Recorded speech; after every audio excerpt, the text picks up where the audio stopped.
भीष्मं च जयद्रथं च कर्णं तथान्यानपि योधवीरान् मया हतांस्त्वं जहिमा व्यथिष्ठा युध्यस्व चेतासि रणे सपत्नान्। इन द्रोण, भीष्म, जयद्रथ और कर्ण तथा अन्यान्य बहुत से मेरे द्वारा मारे हुए शूरवीर योद्धाओं को तू मार, भय मत कर। संग्राम के वैरियों को तू निश्चित जीतेगा, इसलिए युद्ध कर। यहां भी योगेश्वर ने कहा कि मेरे द्वारा मारे हुए इन मरे हुओं को तू मार।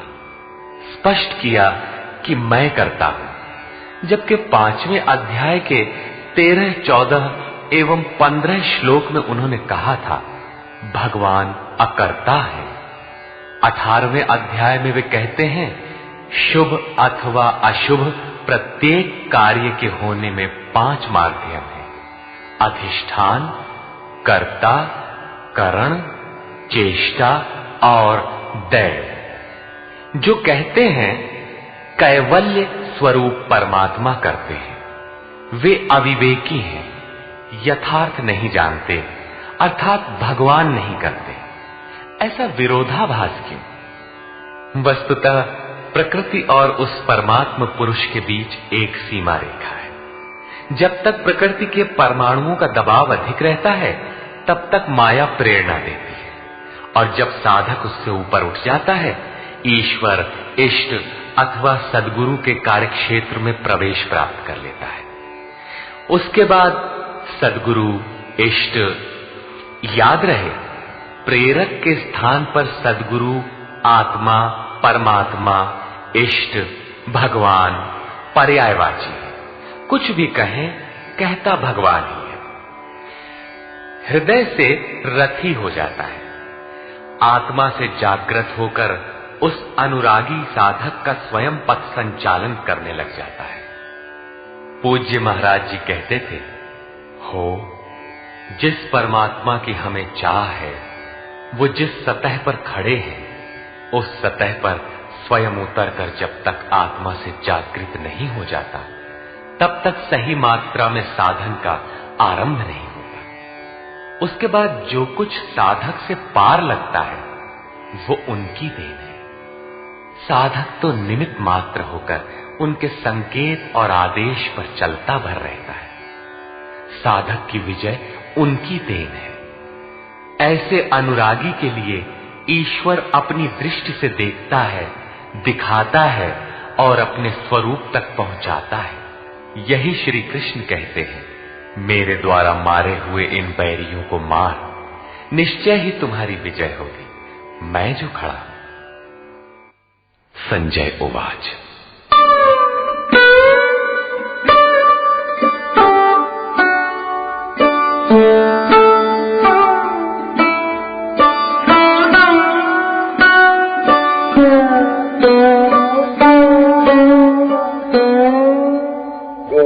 एतच्छ्रुत्वा वचनं केशवस्य कृताञ्जलिर्वेपमानः किरीटी नमस्कृत्वा भूय एवाह कृष्णं सगद्गदं भीत प्रणम्य।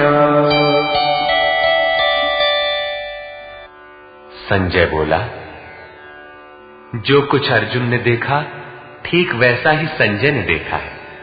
अज्ञान से आच्छादित मन ही अंधा धृतराष्ट्र है, लेकिन ऐसा मन भी संयम के माध्यम से भली प्रकार देखता, सुनता और समझता है।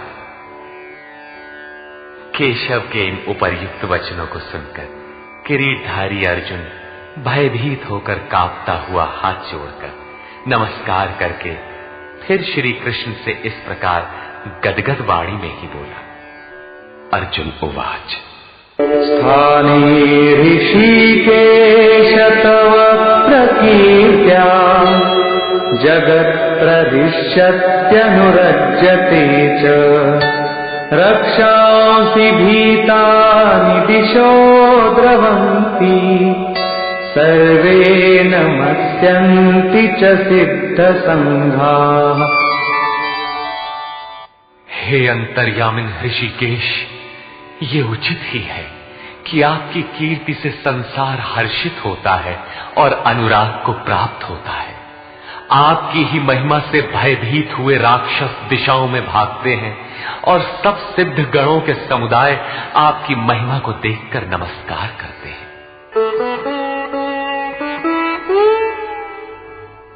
कस्माच्च तेन न मेरन्महात्मन् गरीयसे ब्रह्मणोऽप्यादिकर्त्रे अनंत देवेश जगन्निवास त्वमक्षरम् सदसत्तत्परम् यत्।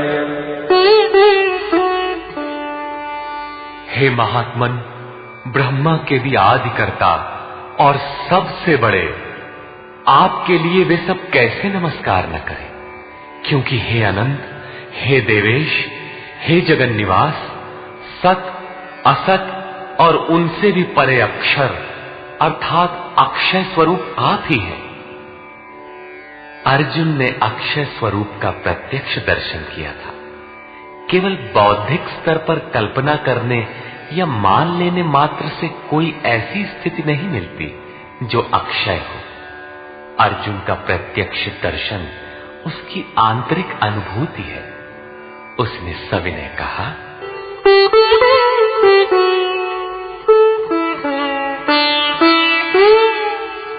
त्वमादिदेव पुरुषः पुराण त्वमस्य विश्वस्य परं निधानम् वेत्तासि वेद्यं च परं च धाम त्वया ततं विश्वमनन्तरूप।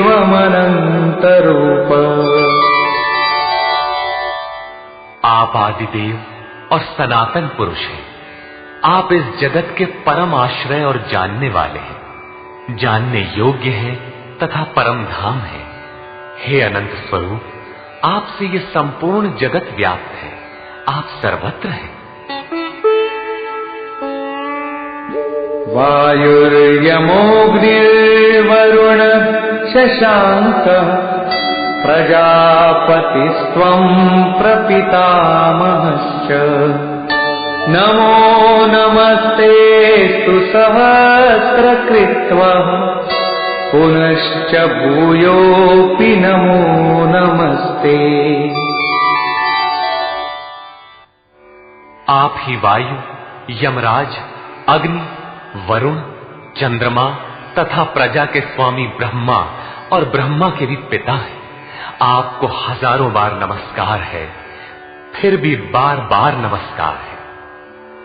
अतिशय श्रद्धा और भक्ति के कारण नमन करते हुए अर्जुन को तृप्ति नहीं हो रही है। वो कहता है,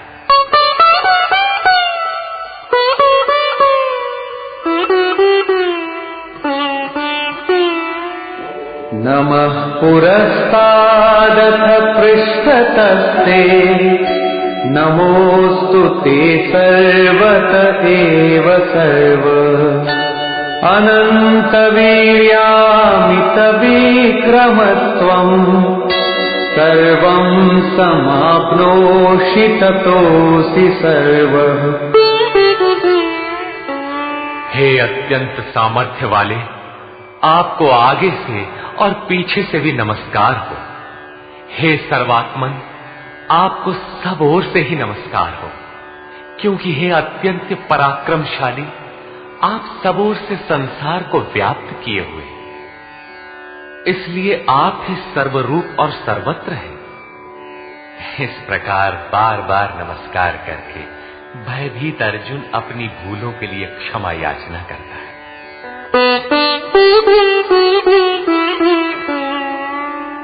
सखेति मत्वा प्रसभं यदुक्तम् हे कृष्ण हे यादव हे सखेति अजानता महिमानं तवेदं मया प्रमादात् प्रणयेन वापि। आपके इस प्रभाव को न जानते हुए आपको सखा मित्र मानकर मेरे द्वारा प्रेम अथवा प्रमाद से भी हे कृष्ण, हे यादव, हे सखा, इस प्रकार जो कुछ भी हठपूर्वक कहा गया है तथा यच्चावहासार्थमसत्कृतोऽसि विहारशय्यासन भोजनेषु एकोऽथवाप्यच्युत तत्समक्षम् तत्क्षामये त्वामहमप्रमेयम्।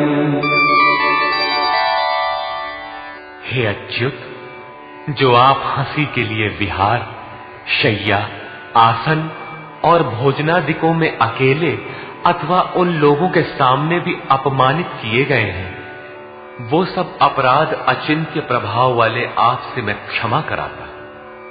किस प्रकार क्षमा करें?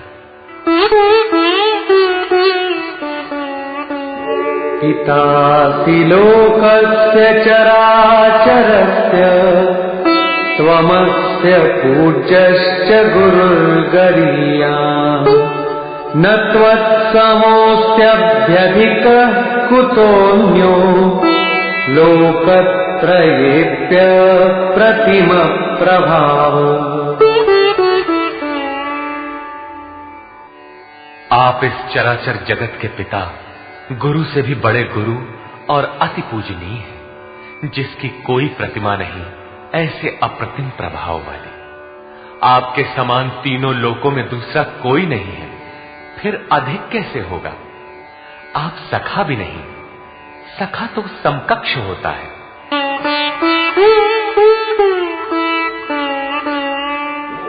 तस्मात् प्रणम्य प्रणिधाय कायम् प्रसादये त्वामहमीशमीड्यम्। पितेव पुत्रस्य सखेव सख्युः प्रियः प्रियायार्हसि देव सोढुम्। आप चराचर के पिता हैं, इसलिए मैं अपने शरीर को भली प्रकार आपके चरणों में रखकर प्रणाम करके स्तुति करने योग्य आप ईश्वर को प्रसन्न होने के लिए प्रार्थना करता हूं।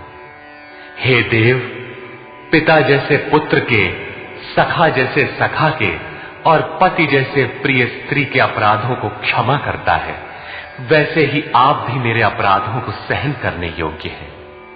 अपराध क्या था? हमने कभी हे यादव, हे सखा, हे कृष्ण कहा था? समाज के बीच अथवा एकांत में कहा था? भोजन के समय अथवा सोने के समय कहा था?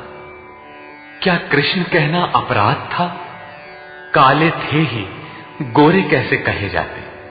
यादव कहना भी अपराध नहीं था, क्योंकि यदुकुल में तो जन्म ही हुआ था। सखा कहना भी अपराध नहीं था, क्योंकि स्वयं कृष्ण भी अपने को अर्जुन का सखा मानते थे। जब कृष्ण कहना अपराध ही है, एक बार कृष्ण कहने के लिए अर्जुन अनंत बार गिड़गिड़ा कर क्षमा याचना कर रहा है, तो जब किसका करे, नाम कौन सा ले? वस्तुतः चिंतन का जैसा विधान स्वयं योगेश्वर श्री कृष्ण ने बताया है, वैसा ही आप करें। उन्होंने पीछे बताया, ओमित्येकाक्षरम ब्रह्म व्याहरन मामनुस्मरन। अर्जुन, ओम, बस इतना ही अक्षय ब्रह्म का परिचायक है। इसका तू जप कर और ध्यान मेरा धर, क्योंकि उस परम भाव में प्रवेश मिल जाने के पश्चात उन महापुरुष का भी यही नाम है, जो उस अव्यक्त का परिचायक है। प्रभाव देखने पर अर्जुन ने पाया कि ये न तो काले हैं, न गोरे, न सखा है, न यादव, ये तो अक्षय ब्रह्म की स्थिति वाले महात्मा है। संपूर्ण गीता में योगेश्वर श्री कृष्ण ने 5 बार ओम के उच्चारण पर बल दिया। अब यदि आपको जप करना है तो कृष्ण कृष्ण न कहकर ओम का ही जप करें। प्रायः भाविक लोग कोई न कोई रास्ता निकाल लेते हैं। कोई ओम जपने के अधिकार और अनाधिकार की चर्चा से भयभीत है तो कोई महात्माओं की दुहाई देता है, अथवा कोई कृष्ण ही नहीं उनसे पहले राधा और गोपियों का नाम भी उनकी शीघ्र प्रसन्नता के लोभ में छपता है। पुरुष श्रद्धामय है, इसलिए उनका ऐसा जपना मात्र भावुकता है। यदि आप सचमुच भाविक हैं तो उनके आदेश का पालन करें। वे अव्यक्त में स्थित होते हुए भी आज आपके सामने नहीं है, लेकिन उनकी वाणी आपके समक्ष है। उनकी आज्ञा का पालन करें, अन्यथा आप ही बताइए कि गीता में आपका क्या स्थान है। हां, इतना अवश्य है कि अध्येष्यते च य इमं श्रद्धावानन् सूयश्च शृणुयादपि यो नरः। जो अध्ययन करता है, सुनता है, वो ज्ञान तथा यज्ञ को जान लेता है, शुभ लोकों को पा जाता है। अतः अध्ययन अवश्य करें। प्राण अपान के चिंतन में कृष्ण नाम का क्रम पकड़ में नहीं आता। बहुत से लोग कोरी भावुकतावश केवल राधे राधे कहने लगे। आजकल अधिकारियों से काम न होने पर उनके सगे संबंधियों से, प्रेमी या पत्नी से सोर्स लगाकर काम चला लेने की परंपरा है।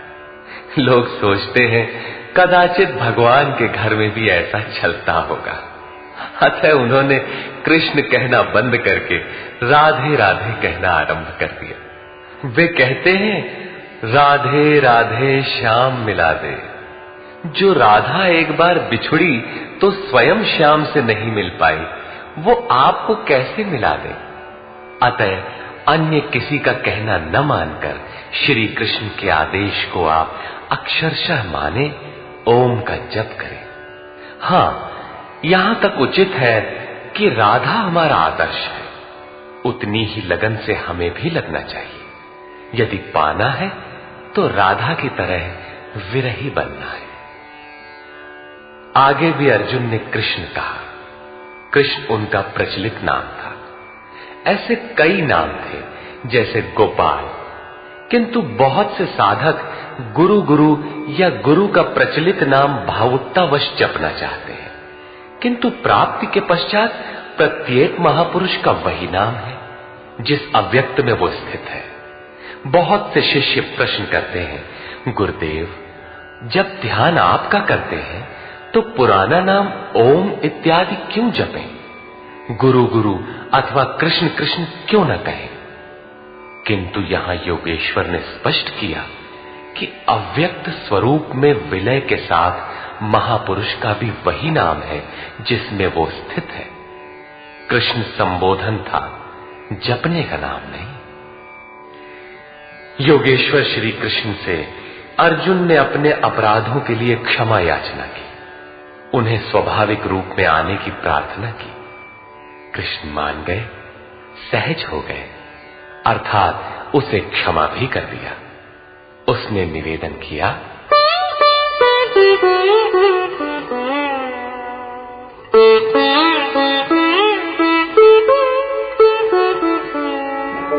अदृष्टपूर्वम् हृषितोऽस्मि दृष्ट्वा भयेन च प्रव्यथितं मनो मे तदेव मे दर्शय देवरूपम् प्रसीद देवेश जगन्निवास।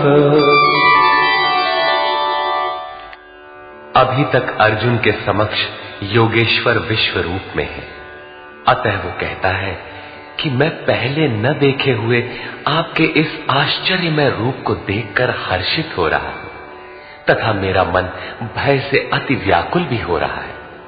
पहले तो सखा समझता था, धनुर्विद्या में कदाचित अपने को कुछ आगे ही पाता था, किंतु अब प्रभाव देखकर भय हो रहा है। पिछले अध्याय में प्रभाव सुनकर वो अपने को ज्ञानी मानता था। ज्ञानी को कहीं भय नहीं होता है? वस्तुतः प्रत्यक्ष दर्शन का प्रभाव ही विलक्षण होता है। सब कुछ सुन लेने और मान लेने के बाद भी सब कुछ चलकर जानना शेष ही रहता है। वो कहता है, पहले न देखे हुए आपके इस रूप को देखकर मैं हर्षित हो रहा हूं, मेरा मन भय से व्याकुल भी हो रहा है। अतः हे देव, आप प्रसन्न हो। हे देवेश, हे जगन्निवास, आप अपने उस रूप को ही मुझे दिखाइए। कौन सा रूप? किरीटिनं गदिनं चक्रहस्तम् इच्छामि त्वां द्रष्टुमहं तथैव। तेनैव रूपेण चतुर्भुजेन सहस्रबाहो भव विश्वमूर्ते। मैं आपको वैसे ही अर्थात पहले की ही तरह सिर पर मुकुट धारण किए हुए, हाथ में गदा और चक्र लिए हुए देखना चाहता हूं। इसलिए हे विश्वरूप, हे सहस्त्रबाहु, आप अपने उसी चतुर्भुज स्वरूप में होइए।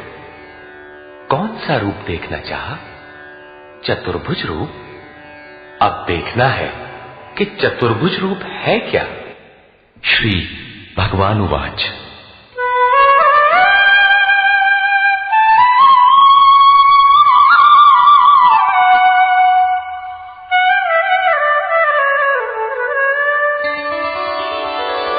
मया प्रसन्नेन तवार्जुनेदम् रूपं परं दर्शितमात्मयोगा।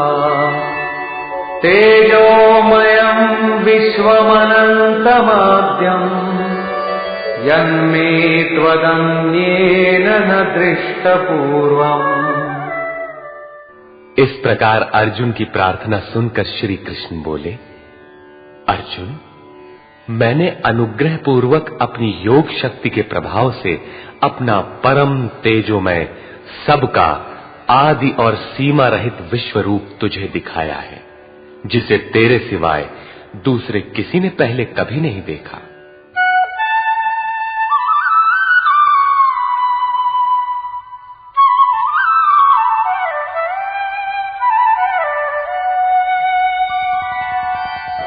न वेदयज्ञाध्ययनैर्न दानैः न च क्रियाभिर्न तपोभिरुग्रैः एवं रूपः शक्य अहं त्रिलोके द्रष्टुं त्वदन्येन कुरु प्रवीर। अर्जुन, इस मनुष्य लोक में इस प्रकार विश्व रूप वाला मैं न वेद से, न यज्ञ से, न अध्ययन से, न क्रिया से, न उग्र तप से और न तेरे सिवाय किसी अन्य से देखा जाने को संभव हूं। अर्थात तेरे सिवाय ये रूप अन्य कोई देख नहीं सकता। तब तो गीता आपके लिए बेकार है। भगवत दर्शन की भी योग्यताएं अर्जुन तक सीमित रह गई, जबकि पीछे बताए आए हैं कि अर्जुन, राग, भय और क्रोध से रहित अनन्य मन से मेरी शरण हुए बहुत से लोग ज्ञान रूपी तप से पवित्र होकर साक्षात मेरे स्वरूप को प्राप्त हो चुके हैं। यहां कहते हैं, तेरे सिवाय न कोई देख सका है और न भविष्य में कोई देख सकेगा। अतः अर्जुन कौन है? क्या कोई पिंडधारी है? कोई शरीरधारी है? नहीं, वस्तुतः अनुराग ही अर्जुन है। अनुराग विहीन पुरुष न कभी देख सका है और न भविष्य में कभी देख सकेगा। सब ओर से चित्त समेटकर एकमात्र इष्ट के अनुरूप राग ही अनुराग है। अनुरागी के लिए ही प्राप्ति का विधान है।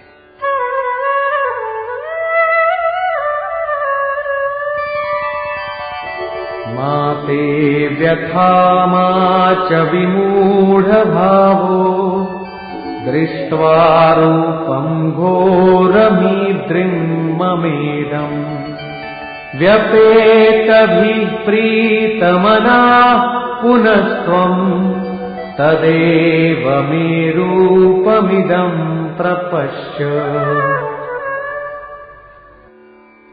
इस प्रकार के मेरे इस विकराल रूप को देखकर तुझे व्याकुलता न हो और मूढ़ भाव भी न हो कि घबराकर अलग हो जाओ। अब तू भय रहित और प्रीति युक्त मन से उसी मेरे इस रूप को अर्थात चतुर्भुज रूप को फिर देख। संजय उवाच।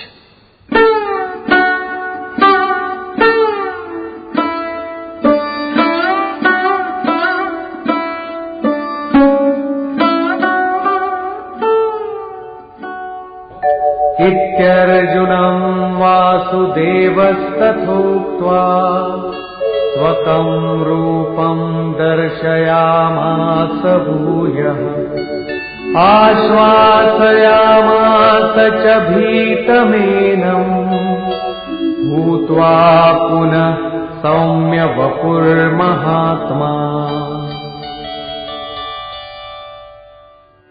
संजय बोला, सर्वत्र वास करने वाले देव उन वासुदेव ने अर्जुन से इस प्रकार कहकर फिर वैसे ही अपने रूप को दिखाया।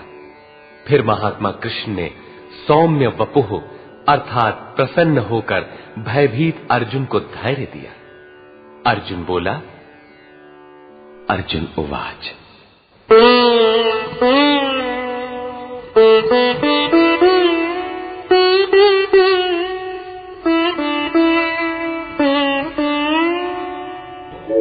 दृष्ट्वेदं मानुषं रूपं तव सौम्यं जनार्दन। इदानीमस्मि संवृत्तः सचेताः प्रकृतिं गतः। जनार्दन, आपके इस अत्यंत शांत मनुष्य रूप को देखकर अब मैं प्रसन्न चित्त हुआ और अपने स्वभाव को प्राप्त हो गया हूं। अर्जुन ने कहा था कि भगवान, अब आप मुझे उसी चतुर्भुज स्वरूप का दर्शन कराइए। योगेश्वर ने कराया भी, किंतु अर्जुन ने जब देखा तो क्या पाया? मानुषम रूपम, मनुष्य के रूप को देखा। वस्तुतः प्राप्ति के पश्चात महापुरुष ही चतुर्भुज और अनंत भुज कहलाते हैं। दो भुजा वाला महापुरुष तो अनुरागी के समक्ष बैठा ही है, किंतु अन्यत्र कहीं से कोई स्मरण करता है तो वही महापुरुष उस स्मरणकर्ता से जागृत होकर उसका भी मार्गदर्शन करता है। भुजा कार्य का प्रतीक है। वे भीतर भी कार्य करते हैं, बाहर भी। यही चतुर्भुज स्वरूप है। उनके हाथों में शंख, चक्र, गदा और पद्म क्रमशः वास्तविक लक्ष्य घोष, साधन चक्र का प्रवर्तन, इंद्रियों का दमन और निर्मल निर्लेप कार्य क्षमता का प्रतीक मात्र है। यही कारण है कि चतुर्भुज रूप में उन्हें देखने पर भी अर्जुन ने उन्हें मनुष्य रूप में ही पाया। चतुर्भुज महापुरुषों के शरीर और स्वरूप से कार्य करने की विधि विशेष का नाम है, न कि चार हाथ वाले कोई कृष्ण थे। श्री भगवान उवाच।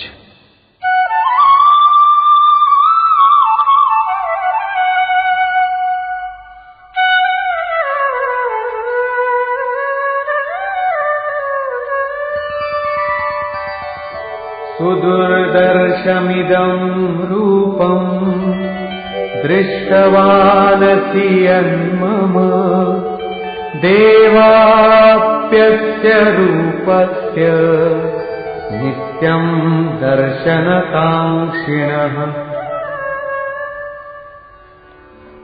महात्मा श्री कृष्ण ने कहा, अर्जुन, मेरा ये रूप देखने को अति दुर्लभ है, जैसा कि तूने देखा है, क्योंकि देवता भी सदा इस रूप के दर्शन की इच्छा रखते हैं। वस्तुतः सभी लोग संत को पहचान ही नहीं पाते। पूज्य सत्संगी महाराज अंतः प्रेरणा वाले पूर्ण महापुरुष थे, लेकिन उन्हें लोग पागल समझते रहे। किसी किसी पुण्यात्मा को आकाशवाणी हुई कि ये सद्गुरु हैं। केवल उन्होंने उन्हें हृदय से पकड़ा उनके स्वरूप को पाया और अपनी गति पा ली। यही श्री कृष्ण कहते हैं कि जिनके हृदय में दैवी संपद जागृत है, वे देवता भी सदा इस रूप के दर्शन की आकांक्षा रखते हैं। तो क्या यज्ञ, दान अथवा वेदाध्ययन से आप देखे जा सकते हैं? वे महात्मा कहते हैं,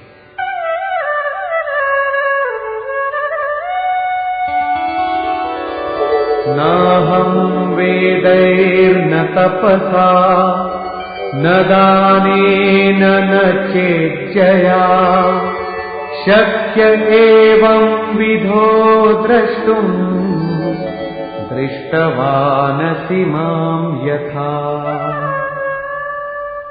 न वेदों से, न तप से, न दान से और न यज्ञ से मैं इस प्रकार देखा जाने को सुलभ हूं जिस प्रकार तूने देखा है। तब क्या आपको देख पाने का कोई उपाय नहीं है? वे महात्मा कहते हैं, एक उपाय है।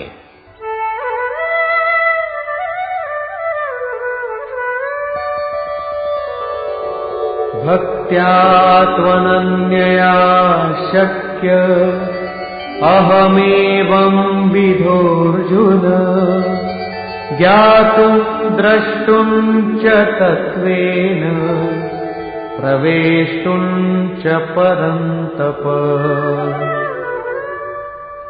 हे श्रेष्ठ तप वाले अर्जुन, अनन्य भक्ति द्वारा अर्थात सिवाय मेरे अन्य किसी देवता का स्मरण न करते हुए अनन्य श्रद्धा से तो मैं इस प्रकार प्रत्यक्ष देखने के लिए, तत्व से साक्षात जानने के लिए तथा प्रवेश करने के लिए भी सुलभ हूं।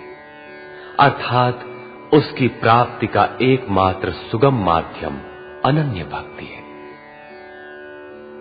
अंत में ज्ञान भी अनन्य भक्ति में परिणत हो जाता है, जैसा कि पीछे अध्याय 7 में द्रष्टव्य है। पीछे उन्होंने कहा कि तेरे सिवाय न कोई देख सका है, न कोई देख सकेगा, जबकि यहां कहते हैं कि अनन्य भक्ति से न केवल मुझे देखा जा सकता है, अपितु साक्षात जाना और मुझ में प्रवेश भी पाया जा सकता है। अर्थात अर्जुन अनन्य भक्त का नाम है, एक अवस्था का नाम है। अनुराग ही अर्जुन है। अंत में योगेश्वर श्री कृष्ण कहते हैं,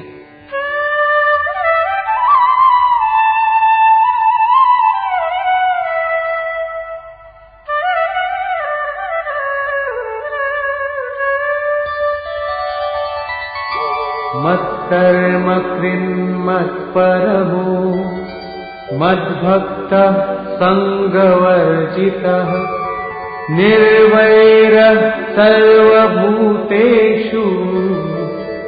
यः स मामेति पांडव।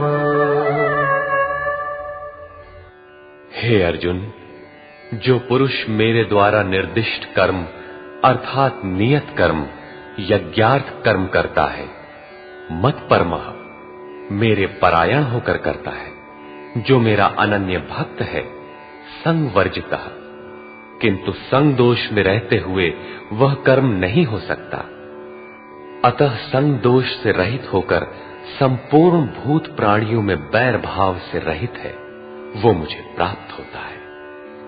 तो क्या अर्जुन ने युद्ध किया? प्रण करके क्या उसने जयद्रथादि को मारा? निर्वैरः सर्वभूतेषु, यदि उन्हें मारता है तो भगवान को न देख पाता, जबकि अर्जुन ने देखा है। इससे सिद्ध है कि गीता में एक भी श्लोक ऐसा नहीं है जो बाह्य मारकाट का समर्थन करता हो। जो निर्दिष्ट कर्म यज्ञ की प्रक्रिया का आचरण करेगा, जो अनन्य भाव से उनके सिवाय किसी का स्मरण तक नहीं करेगा, जो संग दोष से अलग रहेगा, तो युद्ध कैसा? जब आपके साथ कोई है ही नहीं तो आप युद्ध किससे करेंगे? संपूर्ण भूत प्राणियों में जो बैर भाव से रहित है, मन से भी किसी को सताने की कल्पना न करे, वही मुझे प्राप्त होता है। तो क्या अर्जुन ने लड़ाई ली? कभी नहीं। वस्तुतः संग दोष से अलग रहकर जब आप अनन्य चिंतन में लगते हैं, निर्धारित यज्ञ की क्रिया में प्रवृत्त होते हैं, उस समय परिपंथी राग द्वेष काम क्रोध इत्यादि दुर्जय शत्रु बाधा के रूप में प्रत्यक्ष ही है। उनका पार पाना ही युद्ध है। निष्कर्ष। इस अध्याय में पहले तो योगेश्वर श्री कृष्ण ने अर्जुन को दृष्टि प्रदान की, फिर अपने विश्व रूप का दर्शन कराया। अतः ओम तत्सदिति श्रीमद्भगवद गीता सूपनिषत्सु ब्रह्म विद्यायाम योग शास्त्रे श्री कृष्णार्जुन संवादे विश्व रूप दर्शन योगो नामैकादशो अध्यायः। इस प्रकार स्वामी अड़गड़ानंद कृत श्रीमद्भगवद गीता का 11वां अध्याय पूर्ण होता है। हरि ओम तत्सत।